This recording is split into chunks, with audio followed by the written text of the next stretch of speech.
합니다. 축복합니다. 제목이 있습니다. 같이 읽겠습니다. 시작. 아이를 어떻게 기르리까? 아멘.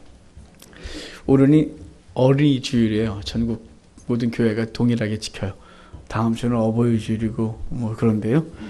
이 어린이 주일을 맞이해서 함께 우리의 자녀에 대해 생각해보고, 그리고 우리의 미래 세대를 어떻게 양육해야 될지를 함께 생각하는 시간 되기를 바랍니다. 오늘 우리가 읽은 본문은 삼손의 탄생 예언입니다. 출생 예언인데, 그 삼손의 아버지가 만우한데요, 자녀가 없었어요. 그 자녀가 없던 집에 자녀 하나 주시고, 그를 통하여 하나님께서 하시고자 하는 일을 말씀하시고 있습니다. 자, 우리 앞부분 2절과 3절입니다. 우리 13장 2절 3절 같이 읽도록 하겠습니다. 소라 땅에 단지파의 가족 중에 마누아라 이름한 자가 있더라. 그의 아내가 임신하지 못함으로 출산하지 못하더니 그 여인에게 나타나서 그에게 이르시되, 보라, 내가 본래 임신하지 못함으로 출산하지 못하였으나 이제 임신하여 아들을 낳으리니. 아멘. 하나님은 출산하지 못하는 가정에 자녀를 하나 주시겠다고 말씀하십니다. 근데 그 자녀를 하나 주시면서 뭔가 요구하고 계십니다. 그 요구사항을 한번 또 볼까요? 5절입니다. 같이 읽겠습니다. 보라, 내가 임신하여 아들을 낳으리니 그의 머리 위에 삭도를 대지 마라. 이 아이는 태에서 나옴으로부터 하나님께 바쳐진 나실인이 됨이라. 그가 블레셋 사람의 손에서 이스라엘을 구원하기 시작하리라 하시니. 아멘. 지금 여기 보면 자녀를 주시겠다고 하면서 그 자녀를 나실인으로 구별하라고 합니다. 그리고 그가 이스라엘을 블레셋으로부터 구원하겠다, 이렇게 말씀해 주고 있습니다. 하나님은 자녀 없는 집에 자녀 하나 주시면서 나실인으로 바치라고 말씀하고 있는 거예요. 나실인이 처음 등장한 건 민수기에서 6장에 처음 등장해요. 나실인이 뭐냐면, 원래 성막 봉사는 레위인들만 할 수 있었어요. 레위인들만 하나님 앞에서 예배의 봉사자로 쓸 수 있었는데, 그래도 레위인으로 태어나지 않고 다른 지파로 태어난 사람도 성전 봉사하고 싶지 않겠습니까? 그래도 예배당에서 오직 그 일만 좀 하고 싶은 사람들, 그런 사람들에게 스스로 자원하여 기간을 정하고 헌신할 수 있는 제도를 만들었어요. 그게 나실인 서원 제도예요. 하나님 앞에 기간을 정하고 스스로 하나님 앞에 이렇게 살겠다고 작정하여 드렸던 것이죠. 그렇게 했던 것이 시간이 지나면서 서서히 모태 나실인이 생기기 시작했어요. 하나님이 뱃속에서부터 지명하여 부르셔서 그는 레위인이 아니라 할지라도 그는 하나님 앞에서 이제 구별된 삶을 살아야 되는 사람들이 생겨나죠. 그 중에 첫 번째가 우리가 읽은 삼손이에요. 그리고 저 뒤에 사무엘 선지자가 그러하고, 예수님이 오시길 예배했던 세례 요한이 그러했고, 그리고 예수님도 나실인 중에 하나가 되는 것이죠. 나실인들에겐 요구되는 것이 세 가지가 있었어요. 그것은 머리털을 밀지 말고, 포도와 관계된 거 먹지 말고, 그리고 시체를 가까이 하지 않은 거예요. 이렇게 세 가지를 정해줬는데, 나실인이 서원했다가 이 세 가지 중에 하나를 어기면 그날 하루 추가가 아니라 처음부터 다시 하는 거예요. 1년을 서원했는데 만약에 끝나기 전날 이 세 가지 중에 하나를 범했어요. 그러면 1년 다시 해야 되는 거예요. 그러니까 나실인 서원제들은 굉장히 엄하고, 그리고 그것이 하나님 앞에서 반드시 그렇게 해야 되는 거예요. 좀 실수도 괜찮고 아니라 그냥 반드시. 그래서 처음부터 다시 해요. 만약에 또 중간에 어기면 처음부터 다시. 그래서 나실인 서원제는 그렇게 엄격했어요. 그런데 구약의 나실인 서원제도가 하나님이 지명하셨거나 스스로 서원한 사람이 나실인이었다면, 신약에 오면 저와 여러분 모두가 나실인이에요. 왜냐하면 예수 그리스도의 구속의 은혜를 입어 우리의 생명이 죽었던 자가 살아나서 이제 우리가 우리의 것이 아니라 우리 속에 거하시는 주님을 대신하여 사는 존재가 됐기 때문에, 그리고 우리는 구별된 존재가 이미 됐단 말이죠. 성령이 우리 가운데 거하셔서 구별됐어요. 우리를 성도 구별해서 세상에서 불러내서 교회를 삼으셨어요. 그러니까 우리는 다 나실인이에요. 우리는 나실인이기 때문에 이제 우리는 앞으로 지켜야 될 게 세 가지죠. 머리털 밀지 말고, 시체에 가까이 하지 말고, 포도와 관계된 거 먹지 말고. 갑자기 또 갑갑해지는 경우 머리털 밀지 말란 말이야. 이렇게 하고 뭐 시체를 가까이 하지 말고 포도와 관계된 거 먹지 말고, 이건 지금 물리적인 어떤 것을 행하지 말라가 아니라 이것이 지금 우리에게 주는 영적 교훈들이 있어요. 포도와 관련된 것은 구약에서 뭐라고 예표되냐면, 상징되냐면 인간의 쾌락과 관계되는 거예요. 그래서 주의 백성은 쾌락을 추구하고 사는 게 아니에요. 쾌락을 절제하는 거죠. 그리고 시체를 가까이 하지 말라는 건 성도의 삶은 사망과 관계된 것을 접하지 않는 거예요. 뭐 장례식 하지 마라고 이런 게 아니고요. 내가 하는 일과 내가 살아가는 것이 누군가를 해롭게 하고 세상을 이롭게 하고 바르지 않은 것을 이롭게 하는 거예요. 하나는 생명과 관계되지 않은 일을 하고 있다면 우리는 그것에서 멈추고 생명을 살리는 일, 그런 것을 해야 되는 존재가 된 거죠. 머리털을 밀지 마는 건 구약에서 머리털은 은혜를 상징했어요. 하나님의 영광을 상징하고 은혜를 상징하는 것이라서 하나님의 은혜를 끊임없이 유지하도록 말씀의 자리에 있고 기도의 자리에 있고 하나님 앞에 은혜를 유지하는 그 삶을 살라고 말씀하시는 것이 이 시대에 나시리는 거죠. 이걸 거꾸로 하면 하나님의 은혜가 유지되어야 그리고 그 다음에 이제 쾌락도 절제할 수 있고 사망과 관계된 일을 하고 있다가도 그것이 비록 육신에 내게 유익이 되고 있었어도 그것을 과감히 끊어내고 생명과 관련된 일을 할 수 있는 존재가 되는 것이. 그래서 저와 여러분 이 시대 나시린으로서 머리털 밀지 않고 시체를 가까이 하지 않고 쾌락과 관계된 포도를 접하지 않는 우리가 되어야 하는 것입니다. 이렇게 나시린으로 자녀를 키우라고 주님이 말씀하고 있는데 그 자녀를 주시겠다고 한 그 부모에게 요구하는 하나님 요구사항이 있어요. 자, 그 부모에게 요구하는 것이 무엇인지 볼까요? 자, 12절입니다. 12절 아까 읽었지만 다시 한번 읽겠습니다. 마노아가 이르되 이제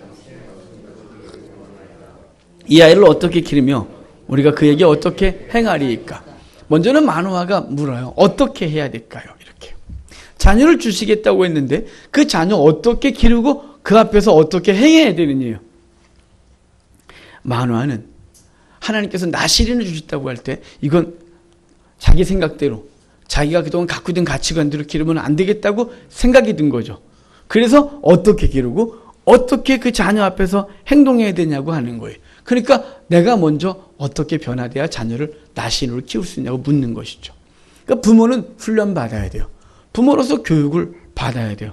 훌륭한 부모는 그냥 되지 않습니다. 반드시 훈련되어지고 교육되어져야 합니다. 그래서 요즘은 교계에서 벌써 한 20여 년 된 것 같습니다. 결혼 예비학교, 어머니 학교, 아버지 학교 등등을 통해서 부모로서 훈련되어진 상태에서 부모가 되어지고 그리고 비록 늦었지만 다시 한번 아빠로서 엄마로서 훈련받아 자녀를 어떻게 양육해야 되는지를 다시 교육받는다 이 말입니다. 그러니까 자녀를 하나님의 말씀대로 훈련받고 그 말씀으로 잘 양육해야 되는 것이에요. 자기의 감정에 충실해서는 안 돼요. 하나님 앞에 훈련된 것으로 바르게 해야 되겠죠. 만약에 그것을 바르게 하지 않으면 우리와 동일한 자녀를 만들어내게 될 것입니다. 그리스도인들은 하나님의 말씀을 통해 훈련되어지고 교육되어져야 됩니다. 성경에서 무엇을 말씀하시는지 배워야 하는 것이죠. 가장 중요한 것은 하나님 아버지의 사랑을 경험하고 그 사랑을 배워서 자녀들과 함께 되어야 되는 거죠. 그 사랑을 경험한 사람은 그 사랑을 통하여 자녀들을 대하게 되는 것이에요. 5월달이 되면 제가 굉장히 괴로운 인생을 살았었어요. 왜냐하면 제 삶이 제 가정에 평범하지 않았기 때문에 그래요. 그래서 목회하고 한 10여 년 가정에 대한 설교를 한 번도 해본 적이 없어요. 부끄럽기 때문이죠. 제가 바르지 못하고 제 가정이 우리 가정이 제가 자란 가정이 그러지 못하고 그렇기 때문에 가정에 대한 설교에 대해서 못했었어요. 하지만 하나님이 제게 넌 나팔이네 하라고 하는 감동을 주셔서 제가 비록 바르게 하지 않은 걸 제대로 하지 못하지만 가르쳐야 되고 그리고 우리가 하나님 앞에서 어떻게 살아야 되는지를 알아야 하죠. 저는 부모에 대한 그림이 없습니다. 부모에 대한 그림이 제게 없었는데 하나님이 세 가지를 통하여 저에게 부모로서 훈련받게 하셨고 그리고 요만큼이라도 자녀를 양육하고 믿음의 가정을 만들게 하셨습니다. 첫 번째가 하나님의 말씀이에요. 하나님의 말씀이 저를 가르치셨어요. 신학교 다닐 때 저희 집사람이 먼저 상담학교를 병행해 다녔어요. 저보고 그 학교를 가자는 거예요. 그래서 제가 그랬어요. 너나 다녀라야. 나는 상담 잘해. 나는 어릴 때부터 상처가 많기 때문에 상처받은 사람 잘 위로해. 그랬더니 그 슈퍼바이저 선생님이 저를 꼭 데리고 갔다는 거예요. 내가 왜 가냐? 니나 가라. 계속 그랬어요. 그랬더니 부탁이래. 한 번만 가죠. 그래서 한 번 갔는데 가자마자 수업 시간에 울기 시작했어요. 온통 제 얘기인 거죠. 상담학 책에 다 제 얘기만 써놨는지 알 수가 없어요. 그래서 첫 시간부터 울기 시작해서 정말 그 학교 졸업하고 할 때까지 계속 울었어요. 상담을 공부하고 저도 상담을 전공해서 해야 되겠다 생각했지만 한계를 느꼈어요. 상담이 갖고 있는 한계가 있구나. 사람을 파악하고 위로하고 격려하는 데는 되게 유익한데 근본적으로 못 고치는구나. 이런 생각을 제가 하게 됐어요. 그래서 그때부터 제가 하나님의 말씀 앞에 썼어요. 말씀만이 근본적인 치료가 가능하다. 그래서 하나님의 말씀으로 저를 계속 비추기 시작했어요. 하나님이 저를 하나님께서 고치기 시작했어요. 저희 집사람이 결혼한 다음에 저한테 그랬어요. 결혼하기 전부터 결혼하고 나서도 정신병자인 줄 알았대요. 사람이 어떻게 이상하게 행동을 하고 정말 이상하더래요. 그 하나님이 저를 이만큼 만드셨어요. 근데 극히 정상이에요, 제가. 그러니까 저 여러분이 이렇게 있잖아요. 제가 이상했으면 여기 계시겠어요? 첫 번째 하나님 말씀이 저를 고치기 시작하셨어요. 말씀 앞에서 바뀌기 시작했고 말씀이 저의 그 근본적인 죄악들과 고통들과 상처들을 끄집어내서 고치기 시작하셨어요. 두 번째는 저희 장모님 장인어른이세요. 장모님 계신 대로 말씀하기가 좀 그런데요. 제가 결혼하기 전에 우리 집사람한테 거짓말을 한 게 있어요. 결혼 안 하겠대요, 저희 집사람이. 자기는 독신 선교하겠대요. 그래서 제가 왜 그러냐. 그랬더니 자기는 다 딸들이 형제들이 딸인데 형제들은 다 시집가야 되고 자기는 독신 선교할 거니까 자기가 부모님을 모신대요. 그래서 제가 그때 거짓말했어요. 야, 너희 부모님하고 우리 아버지하고 10년이 넘게 차이 나니까 내가 우리 부모를 언제 모시고 우리 부모님 돌아가시면 너희 부모를 모실게. 걱정하지 마, 내가 모실게. 그랬거든요. 거짓말이었어요. 전혀 그럴 생각이 없었어요. 왜냐면 저희는 서울 살고 장모님 저희는 저 경북 영동 바닷가에 사셨으니까 제가 거기까지 가서 모실 일이 전혀 없었거든요. 결혼하고 한 달 만에 함께 살게 됐어요. 그 과정을 얘기하면 너무 당황스럽고 그래서 같이 살면서 부모를 보면서 뭘 알았냐면 저희 장모님 정인어른이 단 한 번도 자녀들에게 거친 소리를 하시거나 매를 대거나 뭐 이렇게 함부로 하지 않으시는 거예요. 장인어른이 가끔 소리를 지르셨어요. 왜? 이렇게 한 번 하면 딸들이 또 깽 하고 잘 듣는 거예요. 저 맨 처음에는 저는 어릴 때 맞아야 됐어요. 저희 아버지하고 만약에 6시까지 들어올게. 그만이 6시까지 못 들어왔어요. 한 5분 늦었어요. 그 문 앞에서 맞았어요. 그냥 주먹으로 여기 혹이 이렇게 세게 이렇게 혹이 하나 생기게 맞았어요. 저희 아버지 주먹이 무지 세시거든요. 이렇게 주먹질하고 사셔서. 하여간 무지하게 셌어요. 하여간 뭐 매번 맞았어요. 뭐 잘못한 맞았고 잘못한 거 없어도 맞았고 이래저래 맞으면서 자랐어요. 저는 자녀 교육을 때려서 하는 줄 알았어요. 장모님 장인어른이 단 한 번도 자녀들에게 거치는 소리나 매를 대지 않으시고 그냥 자녀를 가끔 소리 한 번 지르시면 그걸로 됐어요. 그리고 뭐든지 다 용납하시는 모습을 보면서 부모가 뭔지 알았어요. 부모의 그림을 장모님 자연을 통해서 하나님이 저에게 알려주시기 위하여 갑자기 함께 살게 하시는 일을 벌이셨죠. 그리고 세 번째가 있어요. 가장 중요한 거예요. 저희 큰딸을 낳고 하나님의 사랑을 알았어요. 제가 어릴 때 교회를 다니고 기도하면서 하나님을 하나님, 주님 이렇게 불렀어요. 아버지라고 부른 적이 단 한 번도 없어요. 여기서 아버지 소리가 한 번도 나와본 적이 없었기 때문이죠. 큰딸을 낳고 너무 좋았어요. 12월 달에 낳았는데요. 저하고 함께 제가 신앙생활 했던 교회 청년들이 지금 가끔 만나면 저희 딸 잘했냐고 물어보는데요. 이렇게 물어요. 목사님 그 예림이 낳았을 때 어떤지 아세요? 내가 어땠는데? 그러면 그 겨울에 눈 왔는데 슬랩 하시고 막 뛰어다녔대요. 딸 낳았다고. 애 낳았다고 좋았다고. 막 정신을 못 차렸대요. 근데 우리 아이가 저를 너무 괴롭혔어요. 왜냐면 너무 예민해서 밤잠을 한 번 이내에서 잔 적이 없어요. 그럼 저는 전회말 때인데 새벽에 교회 출근해서 밤늦게 퇴근하거든요. 근데 우리가 안 자요. 밤새도록 울어요. 집은 고특치만 한데 얼마나 힘들었겠어요. 제가 나가. 저희 집사람 내쫓았어요. 애 데리고 나가 제발 좀. 근데 또 애 안을 뜯는 게 되게 좋아요. 이런 이중적인 놈이었어요. 근데 그 딸을 저희가 예림을 안고 막 이렇게 너무 좋아하고 막 얼굴을 촉촉 빨고 있는데 하나님 제 마음이 이렇게 물으시는 것 같아요. 이렇게 물으시는 것 같아요. 그러게 좋냐? 그래서 예. 그렇게 이뻐? 예. 야, 너 걔 때문에 잠 못 자잖아. 걔 무지 예민하잖아. 그래서 좋아? 예. 걔가 너한테 해주는 게 하나도 없는데 걔 너를 너무 괴롭히는데 그래서 좋아? 예. 전 계속 예만했고, 제 마음속에 주님은 계속 제게 물으신 것 같았어요. 그리 좋니? 그리 좋니? 그리 좋니? 결론을 이렇게 말씀하셨어요. 제 마음에서. 나도 그래. 저 그 소리 듣고 엉엉 울었어요. 감당할 수가 없었어요. 나도 그래는 나도 네 딸이 좋아가 아니고요. 나도 네 보고만 있어서 좋아. 저는요, 너무너무 감격해서 감당할 수가 없어서 엉엉 울었어요. 그리고 막 울었으니까 우리 딸내미가 만약에 좀 이성이 있었으면 그랬을 거예요. 아빠 얼굴 좀 쳐라. 거기도 울면 내 얼굴이 어떻게 돼? 그래서 얼굴에 막 울었어요. 눈물을 얼마나 흘렸는지 몰라요. 그리고 바뀌었어요. 그날부터 제 기도에 하나님을 아버지라고 부르세요. 저는 그날 잊을 수가 없어요. 하나님을 아버지라고 부른 첫날이에요. 그리고 20년이 넘었어요. 우리 딸이 벌써 22살인가요? 그러니까 20년 동안 전 하나님을 한 번도 그 사랑을 의심해 본 적이 없어요. 제 삶 속에 어려움이 오고 때로는 환란이 오고 그리고 막 저 바닥에 내려가는 것 같은 경험을 했을 때도 하나님을, 그분이 날 사랑하지 않는다는 걸 요만큼도 의심해 본 적이 없어요. 도리 하나님 앞에 이렇게 했죠. 주님 살려달라고, 그리고 날 좀 도와달라고 해보긴 했지만 하나님의 사랑을 의심해 본 적이 단 한 번도 없어요. 하나님은 제게 아버지셨어요. 그 아버지의 사랑을 경험한 다음에 이제 그 사랑으로 우리 아이들을 이렇게, 제 그 모난 성격, 제 상처 많음, 제 정신병자 같은 저의 모습이 사라지기 시작하면서 아이들을 양육하기 시작했죠. 그래서 여러분이 보다시피 우리 아이 셋이 이렇게 있는 것이죠.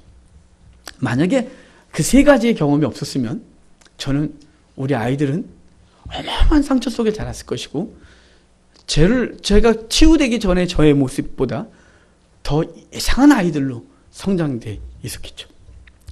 자녀 양육을 할 때 우리는 하나님 앞에 끊임없이 물어야 돼요. 어떻게 하면 좋나요?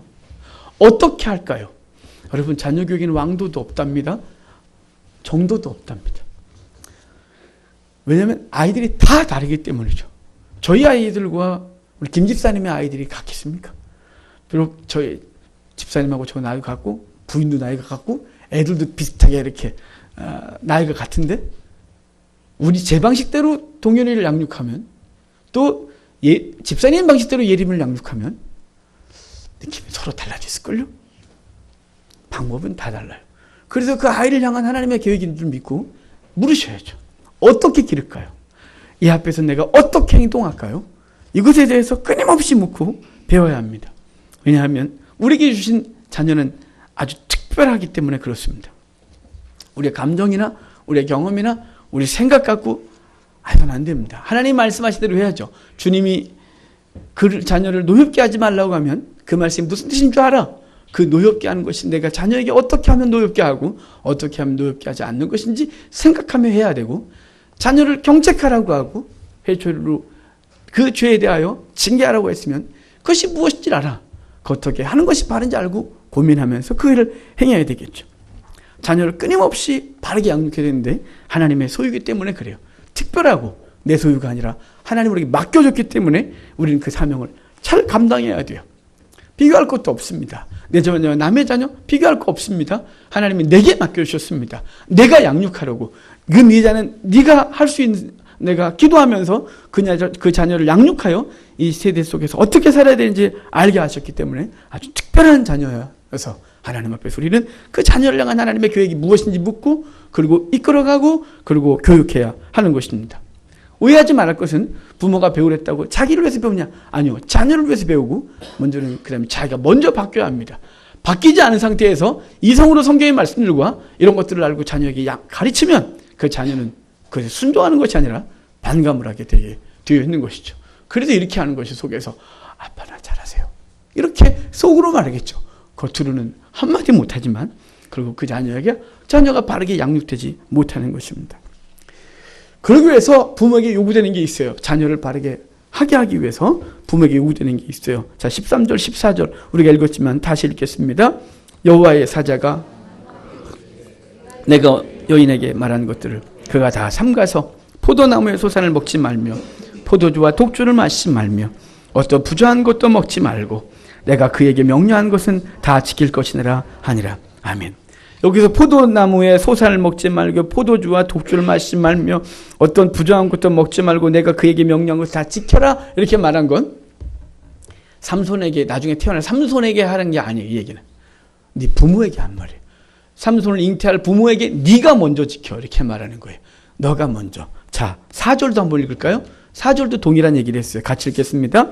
그러므로 포도주와 독주를 마시지 말며.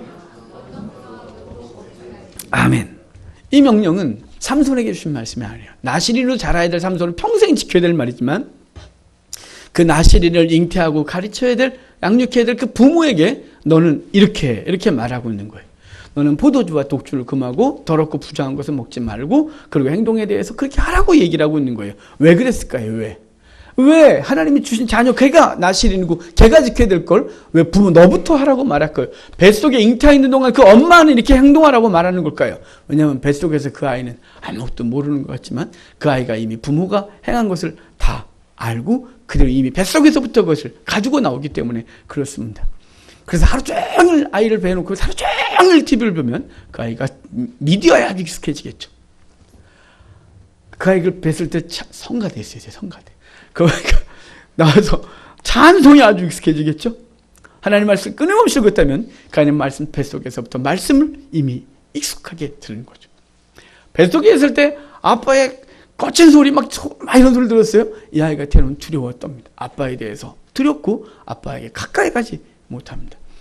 이미 뱃속에서부터 하나님은 뱃속에 둘 때 너는 그렇게 살라고 말한 거예요. 그 영향이 그 자녀에게 그대로 갔기 때문에 그렇습니다. 우리 아이들은 말로 배우는 게 아니라 우리 부모의 행동을 보고 그대로 배우게 되어 있습니다. 이 시대에 우리 자녀들을 나시린 세상 가운데 구별되어서 하나님의 사람으로 서기를 바란다면 부모된 우리가 먼저 나시린으로 거룩한 삶의 요구를 듣고 그 거룩한 삶을 살아야 하는 것입니다. 만 16세에 최연소 연세대에 입학하고 만 21세에 최연소 사법시험에 합격한 유명한 친구가 하나 있습니다. 최승호라는 사람이죠. 이 최승호 군의 어머님이 책을 썼어요. 자녀 교육에 대해, 자녀 양육에 대해서. 자녀가 평범하면 절대로 자녀 양육에 대한 글을 못 쓰죠. 자녀가 나름대로 세상에서 뭐 있다 그러면 꼭 글들을 쓰시더라고요. 근데 그분이 사모님이세요. 사모님. 개척교회 사모님이셨는데 그분 장혜영 사모님이란 분이 썼는데 이런 책을 썼어요. 엄마의 기준이 자녀의 수준을 만든다라는 책을 썼는데요. 거기에 이런 내용이 있어요. 자녀들이 주님을 만나지 못한 것은 세상과 교회에서의 모습이 다른 부모의 이중적 신앙 때문이다. 이렇게 결론을 내렸어요. 이거 얼마나 무서워요. 자녀가 신앙이 없는 건 부모가 교회에서와 세상에서의 삶의 방식이 다른 것을 그 자녀가 봤기 때문에 그 자녀에겐 신앙이 생기질 않는답니다. 그러니까 우리가 교회 내에서 신앙하고 가정과 삶 속에서의 신앙이 바르게 돼야 그 자녀들이 혼란을 겪지 않고 그 믿음을 보고 믿음으로 양육받는 것이죠. 제가 아는 분이 땅을 치고 후회하는 분이 한 분이 있어요. 그분이 원래 모태신앙이고 온 가족이 다 크리스찬인데 그분이 결혼을 하고 자녀를 낳은 다음에 열심히 자녀를 좋은 대학을 보내야 된다고 열심히 했어요. 정말 저렇게 극성을 떨어 막 이렇게 할 정도로 열심히 했는데 그 중에 너무 심한 극성이 하나 있었어요. 중고등학교 때 교회를 못 나가게 한 거예요. 대학 가서 가라고. 일단 좋은 대학 가서 신앙한 다음에 교회 생활하라고. 갔을까요? 결론을 제가 갔으면 제가 이 소리 하겠어요. 안 갔죠. 안 갔어. 그래서 땅을 치고 후회하는 거죠. 그 부모가. 잘못했다고. 이미 늦어서 그 아이는 안 돌아와요. 머리가 컸어요. 한참 하나님을 경험해야 될 때 공부해. 좋은 대학 간 다음에 나중에 하나님 섬겨도 늦지 않아. 이렇게 가르쳤어요. 안 왔어요. 돌아오겠죠. 왜냐하면 주의 백성의 자녀니까. 어떻게 돌아올까요? 편안하게요? 행복하게요? 미소 지으면서요? 아니죠. 우리 인간은 그렇게 부드럽지 않아요. 아주 강팍해요. 그래서 광야로 몰려간 다음에 돌아오겠죠. 하나님의 그 강력한 손길을 경험하지 않으면 주 앞으로 돌아오지 못하는 자녀가 되겠죠. 자녀의 교육의 시기가 있어요.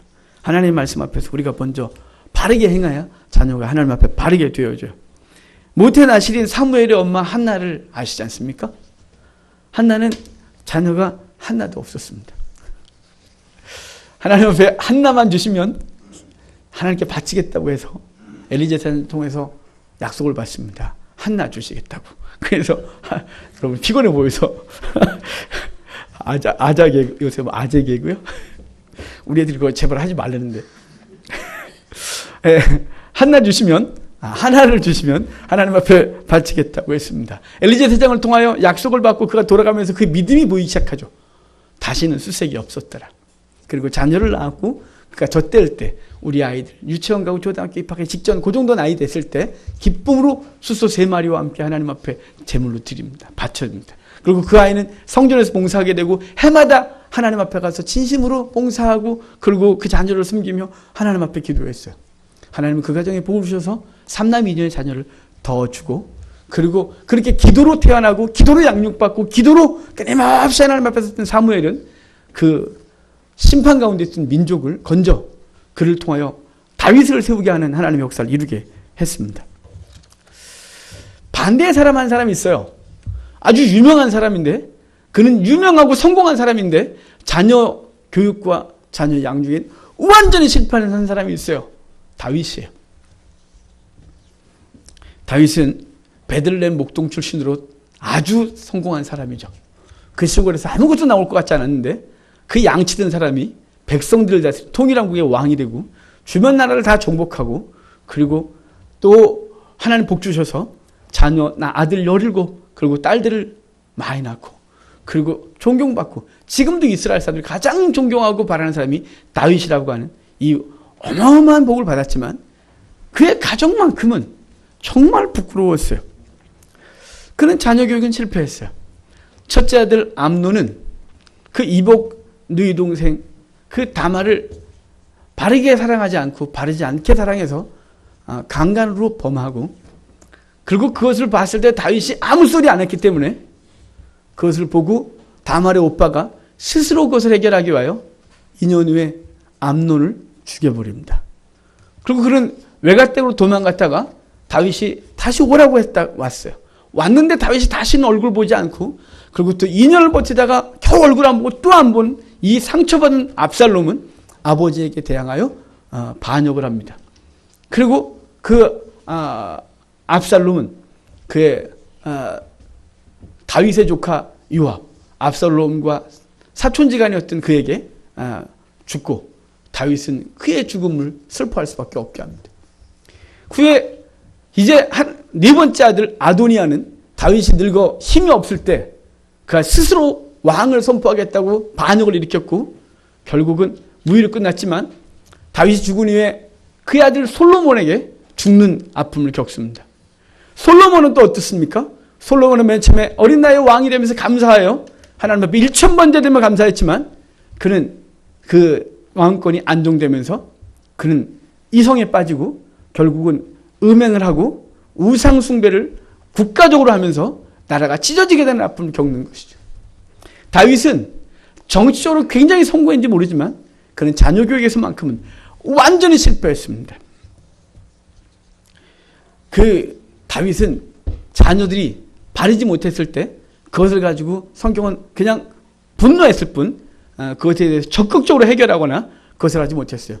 그 암논과 다말 사건에 다윗이 그 얘기를 듣고 그는 심히 분노했다라고 했을 뿐 그 이상도 아무것도 한 적이 없어요. 결국은 그 가정에 엄청난 아픔이 있는 거죠. 왜 그랬을까요? 왜 그 훌륭한 다윗, 성경에서 하나님이 가장 누굴 사랑했을까 그러면 누굴 가장 사랑했으면 다윗이래요. 이스라엘 사람이 가장 존경하는 사람 누굴까요? 다윗이래요. 그렇게 많은 시편을 썼어요. 그 엄청난 능력을 끼쳤어요. 지금도 이스라엘의 국기는 다윗의 별이에요. 그런데 왜 다윗은 가정에서만큼은 그렇게 엉망이었을까요? 몇 가지가 있지만 그가 하는 행동 때문에 그 가정은 무너졌어요. 그가 밧세바를 범해요. 밧세바를 범할 때, 여러분 밧세바는 다윗의 충신 중에 3명이나 관계된 사람이에요. 밧세바의 할아버지 아이도벨, 밧세바의 아빠 엘리압, 밧세바의 남편 우리아는 다윗의 충신 중에 속한 사람들이에요. 그 충신 중에 속했던 가정을 강간으로 범해요.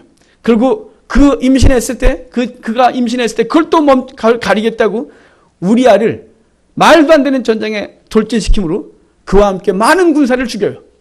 하나님 앞에서 다윗은 악했어요. 결국에 시간이 지나면서 다 밝혀졌고 자녀들도 알고 주변도 다 알게 된 사건이 되고 말았어요. 감추려고 했지만 감추지 않고 더 강력하게 드러났어요. 결국은 그것을 하여 다윗은 자신의 자녀들이 근처로 이상한 짓을 했을 때도 말 한마디 못하고 그냥 분노하고 말았다 이 말이에요. 했어야 될 얘기를 못했어요. 가르칠 걸 못 가르쳤어요. 자기의 행위가 잘못됐어요. 그래서 자녀에게 못 가르쳤어요. 그럼 다윗은 또 어떠냐? 다윗도 아픔이 있었다고 보여줘요. 시편 27편 10절을 보면 다윗이 쓴 시가 있는데 이래요. 내 부모는 나를 버렸으나 여호와는 나를 영접하시리이다. 이 한마디 갖고 아버지와 다윗 사이가 껄끄러웠다라고 말하면 좀 문제가 있을지 모르겠지만 분명한 건 다윗은 아버지로부터 충분한 사랑을 받지 못했다는 거예요. 이랬어야죠. 아버지에게서 내가 멀리 떠나 있으나 하나님은 나를 영접하시고 나를 붙들어 주시고 나와 함께 하시고 이런 식으로 기도를 했어야죠. 아버지는 나를 버렸으나 하나님은 나를 영접하신다고 말했어요. 다윗도 아픔이 있었고 그 아픔은 그의 가정으로 이어졌고 그의 자녀들은 그의 자녀들에게도 계속해서 이어지는 이 아픔을 겪는 것이 도로시 로 놀트라는 사람은 아이들은 그들의 삶을 배운다라는 책에서 이렇게 글을 썼어요. 비판 속에 사는 아이는 정죄하는 법을 배우고 여러분의 자녀들이 누군가를 자꾸 비판하고 그런다. 자기가 그런 거예요. 적대감 속에 사는 아이는 싸우는 법을 배우고 그래서 우리 아이가 뭔가 조금만 있으면 막 분노하고 막 거칠어지고 그러면 우리가 그런 거예요. 조롱 속에 사는 아이는 부끄러워하는 법을 배우고 수치 속에 사는 아이는 죄책감을 느끼는 법을 배우고 인내 속에 사는 아이는 참는 법을 배우고 격려 속에 사는 아이는 자신감을 배우고 칭찬 속에 사는 아이는 감사하는 법을 배우고 공평 속에 사는 아이는 정의를 배우고 안전 속에 사는 아이는 믿음 지니는 법을 배우고 승인 속에 사는 아이는 자신을 좋아하는 법을 배우고 용인과 우정 속에 사는 아이는 세상에서 사랑을 찾는 법을 배운다. 이렇게 했습니다. 그러니까 이 한마디 이 말들은 뭐냐면 부모의 모습이 우리의 자녀에게 그대로 와 있다 이 말이에요. 부모가 자녀 앞에서 어떻게 행동하느냐는 모습은 긍정적이든 부정적이든 반드시 다음 세대에게 영향을 끼치게 돼 있어요. 야곱이 아버지의 편애로 상처를 받은 사람이에요. 야곱은 이삭이 에서를 장자 그리고 남자다움을 좋아하는 이삭의 모습 때문에 야곱은 어릴 때부터 마음의 상처를 입어요. 그리고 그는 하나님이 에서를 버렸음에도 불구하고 이삭은 여전히 에서에 집착하는 모습을 보고 야곱은 끊임없이 그 사랑을 갈구하겠죠. 결국은 거기서 거짓으로 축복 기도를 받고 도망가서 바다나라하면서 20년 동안 그 외삼촌에게 또 구박을 당하고 그 속에서 눈칫밥을 먹고 그리고 미움을 당하다가 도망을 내려와요. 그랬다면 그는 자녀들에게 공평한 사랑을 줘야 되지 않을까요? 아니요. 야곱이야말로 편애의 대가예요. 그만큼 편애한 사람이 없어요. 오직 요셉만 사랑했어요. 하나 더 한다면 베냐민까지 사랑했죠. 나중에 베냐민을 데리고 와야 된다고 할 때 요셉이 한 말이 있어요. 그 아들들에게 내 아들 하나 남았는데 이렇게 말해요. 열아들은 아들이 아니었어요. 그냥 종처럼 되어 있었어요. 그 편애 때문에 그 가정은 끊임없이 아픔을 또 겪은 것이에요. 여러분 우리 속에 하나님의 말씀으로 양육받고 그리고 하나님이 뭘 원하시는지 끊임없이 우리가 고민하므로 윗대를 원망하지 마십시오. 우리 가정이 이랬으니까 나 이래. 여러분 이것처럼 바보 같은 게 없어요. 그것이 알아졌고 그것이 원인인 걸 알았다면 이제 내 속에선 그렇지 않아야죠. 이제 내게서 끊고 하나님 원하시는 거룩한 아름다운 믿음의 전통 말씀으로 우리 가정을 이끌어가겠다고 하는 이 굳은 결심이 있지 않으면 계속해서 연약한 데 우리를 내어버려두면 끊임없이 그 아픔은 유진되어지고 그리고 그 아픔을 우리 가족들과 우리 아이들과 우리 후손들은 끊임없이 그 속에 있게 되는 것입니다. 지금이라도 깨닫고 하나님 앞에서 돌이키면 됩니다. 이미 다 컸는데요? 아니요 여러분 우리 속엔 아름다운 본성이 남아있는 게 있어요. 저 우리 아이들에게 잘하는 말이 있습니다. 미안하다 이 말입니다. 미안하다. 아빠가 너희 어릴 땐 부모 교육이 잘 안 됐어. 미안해. 이렇게요. 그럼 아이들이 그걸 안 받아줄 것 같아요? 아이들이 부모보다 더 성숙한 것 같아요. 괜찮다 그러고 때로는 그 아이와 같이 울고 이러면서 어릴 때 내가 잘못했던 건 어쩔 수 없죠. 돌이킬 수 없는데요. 이제 사과하고 이제 바르게 하려고 애쓰고 그것으로 우리의 자녀들은 아름다운 모습을 보는 것이죠. 그리고 가정은 하나님 말씀대로 성장하게 되는 것이에요. 여러분 늦지 않았습니다. 하나님 앞에서 우리의 자녀들과 화해하고 그리고 바르지 않았던 것은 미안하다 그러고 이렇게 하는 게 옳다고. 아빠는 비록 부끄럽게 살았지만 너는 그러면 안 되는 것이라고 이렇게 얘기해서 우리 자녀들이 바른 가치관으로 가야 하는 것이죠. 제가 사단부도 오늘 말씀 많이 드리는 것 같은데 제가 전사 때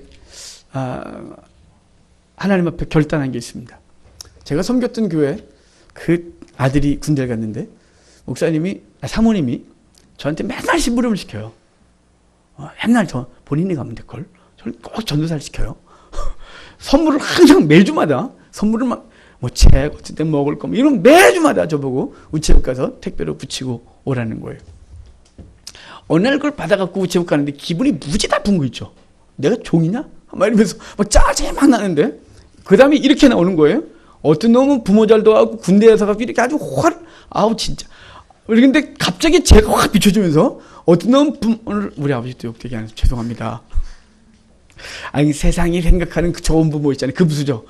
어떤 놈은 금수저 못하고 나갖고 그냥 삶 자체가 후딱하면 굶고 그냥 열심히 달리지 않으면 그냥 죽고 정말 막 이렇게 하니까 속을 푸니까 막 눈물이 나는 거 있죠. 우리 차를 옆에 세워놓고 울었어요. 울었어요. 제 인생이 너무 불쌍해서 울었어요. 근데 제 속에 이런 생각이 들었어요. 아주 기특한 생각이 들었어요. 내가 좋은 부모가 돼야지. 그래서 눈물을 딱 끊고 운전을 시작했어요. 그때 그 결단은 저에게 좋은 부모가 돼야지. 그러면서 우리 아이들이 이걸 들으면서 그럴지도 몰라요. 아닌데. 이럴 수 있겠지만 저는 그날 이후부터 난 좋은 부모가 되겠다고 작정했어요. 그때가 우리 애가 태어났는지 안 태어났는지 기억이 잘 없어요. 그 시기가 언제쯤인지는. 하여간 나는 자녀들에게 좋은 부모가 되리라. 이렇게 해서 살아왔는데 잘 모르겠습니다. 하여간 하나님 앞에서 우리는 바르게 해야 돼요. 말라기서 2장 15절에 이런 말씀을 주셨어요. 그에게는 영이 충만하였으나 오직 하나를 만들지 아니했느냐? 어찌 하나를 만드셨느냐? 이는 경건한 자손을 얻고자 하심이라. 그러므로 내 심령을 삼가 지켜서 어려서 맞은 아내에게 거짓을 행하지 마라. 하나님은 말라기를 통하여 너희가 사람들이 하나님께 나오는 걸 너희가 다 막았었대요. 그러니까 우리가 무슨 짓을 했는데요. 그러니까 너희가 어려서 취한 아내에게 나쁜 짓을 행했대요. 그러니까 음행을 하고 바르지 않았다는 거죠. 그래서 이렇게 말하는 거예요. 하나님 영이 충만해서 아담에게 수천 명 수만 명의 하와를 만들어주지 못했을 것 같냐? 아니, 할 수 있었지. 근데 왜 하나님은 하와 하나만 만들어준 줄 아니? 거룩한 경건한 백성을 얻고자 하시며, 이걸 거꾸로 하면 우리의 세대가 바르지 않아서 우리의 자녀 세대가 바르지 않은 거죠. 경건하지 않은 거예요. 우리의 자녀들이 경건하지 않은 건 누구 탓이냐면 그 아이들의 믿음의 탓이 아니에요. 우리 모습이에요. 우리가 하나님 앞에서 경건하게 살았어야 되는 거예요. 언어를 순화시키고 바르게 행하고 바르게 행동을 하려고 애썼어야 돼요. 여러분, 완전하지 않아도 괜찮아요. 자녀들은 우리의 부모들 세대가 노력하는 걸 봐요. 그리고 하나님 앞에서 이렇게 사는 게 바른 거구나 라고 생각하고 그 길을 가게 되는 거예요. 경건한 자손은 우리가 없다 그러잖아요. 이 시대 청소년들이 다 무너졌다 그래요. 이 시대 청년들이 다 말씀을 떠났대요. 왜요? 걔네들이 잘못돼서요? 아니요. 부모 세대에 우리가 지금 바르지 않았어요. 우리가 하나님 앞에서 경건하지 않았어요. 그래서 우리의 자녀 세대들이 경건하지 않는 거예요. 지금이라도 늦지 않았다 그랬잖아요. 지금이라도 우리가 다시 서면 돼요. 하나님 앞에서 경건하게 서는 거예요. 그러면 다시 그 세대도 그것을 보고 하나님 앞에 어떻게 살아야 되는지 알게 되는 것이죠. 그런데 하나님은 왜 나시린을 약속하시고 나시린이 될 부모에게 이렇게 살라고 했을까요? 그 시대가 그걸 요구했기 때문에 그래요. 자, 1절 봅시다. 1절. 자, 맨 앞에 1절 같이 읽겠습니다. 이스라엘 자손이 여호와께서 그들을 40년 동안 블레셋 사람의 손에 넘겨주시니라. 아멘. 왜 하나님은 삼손을 선택하고 나시린으로 해야 됐냐면 그 세대가 40년 동안 블레셋 사람들이 고통을 당하고 있었어요. 하나님은 그들의 기도를 들으셨고 그들을 건지기 위하여 한 사람을 세워야 되는데 그냥 아무나 세울 수가 없는 거죠. 뱃속에서부터 구별된 한 사람을 세워야 되는 거예요. 뱃속에서부터 구별된 한 사람을 세우기에는 그의 부모부터 바꿔야 됐어요. 그래서 그 부모부터 하나님 앞에 말씀에 서고 자녀가 그 말씀으로 그 뱃속에서부터 하나님을 경외하는 법으로 배우고, 그래서 그를 통하여 다시 그 민족을 새롭게 해야 될 필요를 느끼고 있는 것이에요. 여러분, 우리의 자녀들, 우리의 젊은 세대들, 지금 아이들과 청년들, 여러분 나시린입니다. 미래의 나시린이. 그렇다면 그 미래의 나시린들은 누가 키우는 거냐? 오늘 나시린이 저와 여러분들이 나시린의 삶을 통하여 그 자녀들을 양육해야 하고, 그들은 무너진 한국 교회와 열방의 교회를 세우는데 크게 쓰임받을 자녀로 되는 것입니다. 우리는 자녀들을 성공시키려고 애씁니다. 여러분, 왜 땀 흘려 일하시고 자녀들을 학원을 보내고 자녀들을 가르치고 하십니까? 이유는 그 자녀들이 세상에서 성공하길 바라서입니다.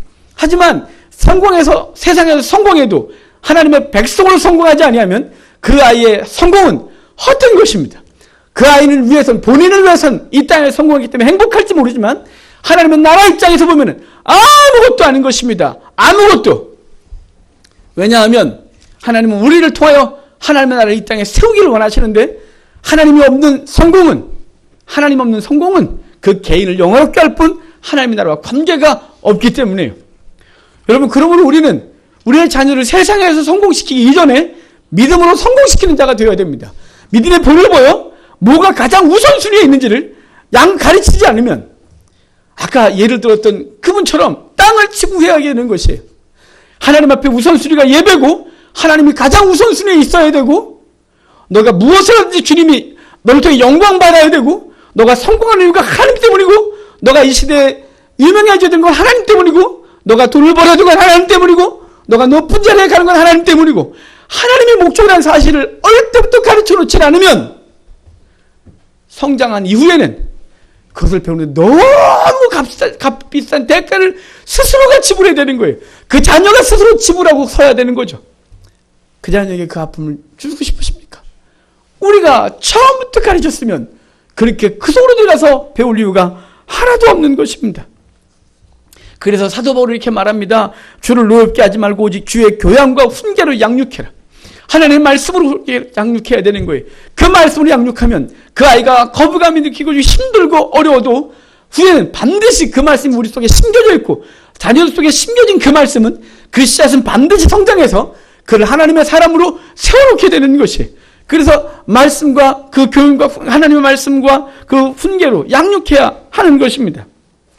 그리스도인들의 자녀 양육은 세상의 방법과 달라야 해요. 하나님을 잘 섬기고 하나님의 말씀과 뜻대로 살아가는 사람으로 자랄 수 있도록 해야 됩니다. 하나님 중심의 삶을 포기하지 않도록 해야 됩니다. 세상 중심으로 세상 것이 우선에 있고 하나님은 항상 뒤로 밀리게 해서는 안 돼요. 선택해서 하나님은 우선되게 가르치셔야 돼요, 여러분.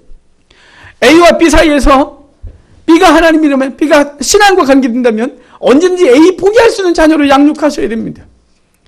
그 A가 아무리 위대하고 그것 때문에 이 아이의 미래가 결정된다 할지라도 그 미래를 포기하기 위해서도 하나님을 선택하도록 양육하셔야 됩니다, 여러분. 왜냐하면 세상을 주관하는 이가 하나님이기 때문에 그래요. 하나님은 그에게 모든 걸 준다고 우리가 믿잖아요. 우리는 이성으로 그렇게 말하면서 세상에 살면서 자녀들을 세상 것 먼저 가게 해요. 하나님과 세상 앞에서 그 고민하고 갈등할 때 언제든지 하나님 거 포기하는 걸 괜찮다고 말하면 안 되는 거예요. 그건 안 되는 거죠. 그건 안 되는 거예요. 우리 아이들에게 있어서 가장 우선순위가 있습니다. 그리고 제가 제일 분노하는 게, 제일 화내는 게 있습니다, 아이들에게. 예배를 소홀히 여기거나, 지가 버틸 수 있는데 아프다고 교회를 안 나왔거나, 하나님과 학교 일이나 세상 일에서 하나님이 뒤로 밀리면, 그건 제가 참지 않습니다. 그건 지금도 안 참습니다. 제가 예전엔 쓸데없이 분노를 많이 했습니다. 제 성격 때문에. 근데 웬만하면 화를 잘 안 냅니다. 요새는 웬만하면 허허허 다 웃습니다. 하지만 예배와 관련되고 하나님이 선택해서 밀리는 순간 반드시 제가 자녀들을 책망합니다. 걔가 인상을 써도 합니다. 제가 애들이 다 컸다고 인상을 써도 괜찮습니다. 왜냐하면 얘가 평생 하나님하고 살아야 되고 하나님이 그의 삶을 이끄실 거고 하나님을 없는 생은 그에게 가치가 없기 때문에 그렇습니다. 제가 하나님 앞에 어릴 때부터 양육받으면 훈련받으면서 무엇이 가장 존귀한지 알았기 때문에 그렇습니다. 여러분, 우리의 자녀들에게 가장 우선순위는 하나님이어야 합니다. 가장 우선순위가요. 시간의 우선순위 하나님이어야 돼요. 재물의 우선순위 하나님이어야 돼요. 우리 애들이 용돈 받으면 11조를 딱 띄워놓습니다. 예배하고 11조 다 띄워놓습니다. 그거 하나님 겁니다. 그건 건들지 않습니다. 기껏해야 일주일에 2만 원 용돈 받아갖고 뛰고 11조하고 뭐하고 아무것도 없습니다. 예배를 하고 아무것도 없겠죠. 상관없습니다. 그것 때문에 타협하면 안 됩니다. 그냥 없으면 차라리 저한테 와서 아빠 돈 좀 줘요. 이러면 될걸. 그걸 예배물을 띄워먹고 하나님 앞에 드릴 걸 띄면 그 아이는 평생 더 큰 것이 주어지면 아까워서 뛸 방법이 없습니다. 어릴 때부터 훈련되지 않으면 그는 하나님 앞에서 살 수가 없는 거예요. 그건 우리 품 안에 있을 때 해야 되죠. 늦었습니까? 아니요. 지금부터라도 됩니다. 지금부터라도 사과하고 우리 부모의 부끄럼들을 부끄럽다고 얘기하고 너는 이렇게 살아야 되는 건 아니겠니? 하나님 앞에서 이렇게 해야 되는 것이라고 우리가 마땅히 가르쳐야 되는 것입니다. 그리스도는 세상에서 빛과 소금으로 살 수 있도록 우리는 그 책임을 지고 있다는, 왜냐하면 내 자녀가 아니고 하나님에게 맡겨줬기 때문에 맡겨진 자를 주의 뜻대로 양육해야 안 되겠습니까? 그 주인의 뜻대로, 그 주인이 보시기에 바르게 양육하자는 것은 맡은 자의 책임인 것입니다. 내 욕심이 아니라 하나님 때문에 그렇습니다. 기네스북에 별게 다 올라가잖아요. 근데 희한한 기록으로 올라간 사람이 있어요. 교회와 관련돼서. 이 다브라는 사람인데, 이 사람이 기네스북에 오른 건 뭐냐면 57년 동안 교회 학교를 개근한 것이에요. 57년 동안 단 한 번도 교회 학교를 빠지지 않은 것으로 그 기네스북에 올랐어요. 좀 당황스럽죠? 출석부 있었던 것 같아요. 근데 그가 57년 동안 단 한 번도 어릴 때부터 다녔던 걸 기록한 건지 그걸 모르겠어요. 교사로서 평생을 한 번도 빠지지 않았던 것 같아요. 근데 그가 이제 1932년에 은퇴할 때 4통의 카드를 받았어요. 축하 카드를. 한 통은 중국에 있는 선교사로부터 왔고, 한 통은 미 연방은행의 총재로부터 왔고, 한 통의 카드는 후보 대통령의 비서관으로부터 비서실장으로부터 왔고, 한 통은 후보 대통령으로부터 왔어요. 그가 한 건 50년 동안 유초등부 교회학교를 단 한 번도 빠지지 않고 자기의 사명을 감당한 거예요. 근데 이 어마어마한 사람들이 축하 카드를 보낸 건 이분이 길 지나다가 4명의 아이들이 놀고 있는 걸 봤어요. 옛날에. 그래서 그 아이들을 교회 가져 놓네. 그래서 교회 데려서 교회에서 키웠어요. 그래서 교회에서 하나님의 말씀을 양육했어요. 그 친구들이 바로 이 4명이었던 거예요. 그 사람이 57년 동안 뭐 했어요? 하나님의 말씀을 그 자녀들을 양육하는데 힘을 다했어요. 결과적으로 그를 통하여 하나님의 말씀을 전하는 선교사로, 하나는 은행 총재로, 하나는 대통령으로, 하나는 대통령의 비서실장으로 서 있던 거죠. 여러분, 중요한 건 뭔가요? 양육의 일을 우리의 자녀뿐만 아니라 이제는 우리는 이 세대를 양육하는 사명을 갖고 있다는 사실을 우리가 깨닫고, 우리 교회 중고등부, 유초등부 이 일에 우리가 좀 더 힘을 다해야 되고, 이걸 넘어서서 우리에게 맡겨준 한국교회 사명을 또 하나 감당하는 일에 힘을 다하는 우리가 되어야 할 것입니다. 그것이 우리가 한국교회를 걱정하는 사람의 진정한 자세인 것입니다. 걱정만 하고 기도만 하는 것이 아니라 느헤미야가 어찌할 거예요? 그러면 그 4개월 기도한 후에 자기가 왕에 가서 은혜를 입을 테니까, 왕이 구할 테니까 은혜를 입게 하셔서 내가 돌아가서 이스라엘을 회복시키겠다고 했던 그 기도까지 가는 것입니다. 우리가 하나님 앞에 민족이 안타까움, 한국교회가 무너져가는 걸 안타까워한다면 이제 나는 뭘 할까요? 먼저 우리 자녀를, 이미 자녀가 다 컸고 이미 서 있다면 이제 우리에게 맡겨진 교회 학교와 이 시대의 아이들을 양육해서 하나님의 사람으로 세워야 할 겁니다. 그러기 위해서 우리는 마노아와 같은 기도를 해야 돼요. 아이를 어떻게 기르며 우리가 그에게 어떻게 행하리이까? 라는 기도를 끊임없이 하고 주님께서 주시는 응답을 받고 이 미래 세대를 세워나가는 우리가 되길 주의 이름으로 축복합니다. 기도하겠습니다.